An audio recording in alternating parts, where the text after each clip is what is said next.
L'application L'entraînement du footballeur est désormais disponible gratuitement. La vidéo du jour est un court tutoriel pour apprendre ou améliorer sa feinte de manière générale.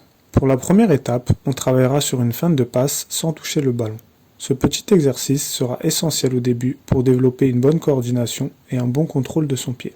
On changera de pied toutes les 10 répétitions et on fera au minimum 4 passages de chaque. Pour la seconde étape, on travaillera sa feinte de corps qui pourra être assimilée à un dribble et qui sera tout autant efficace. Pour bien l'exécuter, on devra donc poser un appui dans une direction pour ensuite aller dans l'autre direction avec l'extérieur du pied.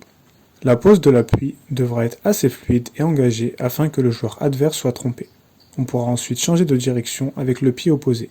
On travaillera sur cette étape jusqu'à ce que le geste soit maîtrisé. On passe ensuite à la troisième étape où on travaillera sur une autre type de feinte. Elle sera à reproduire de manière arrêtée. On fera suivre une touche intérieure suivie d'une touche semelle.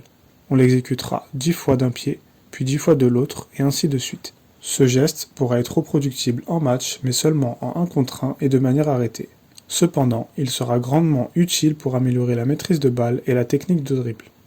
La quatrième étape nous préparera pour la dernière. On effectuera des feintes avec la semelle, successivement pied droit et pied gauche. On devra prendre le ballon au dernier moment et avoir une amplitude assez grande pour tromper l'adversaire. On fera quelques séries jusqu'à être à l'aise dessus. Enfin, la dernière étape, on effectuera une feinte de frappe avec la semelle. On devra ici pousser le ballon en faisant mine de tirer, puis de décaler le ballon avec la semelle pour réaliser une feinte. On travaillera ici aussi sur ses deux pieds en alternant. Ce geste, s'il est maîtrisé, sera redoutable, notamment proche des buts adverses.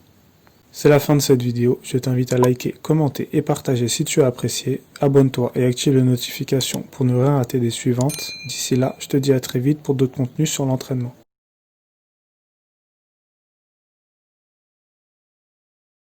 Et ben voilà, je recommande ce livre pour les footballeurs.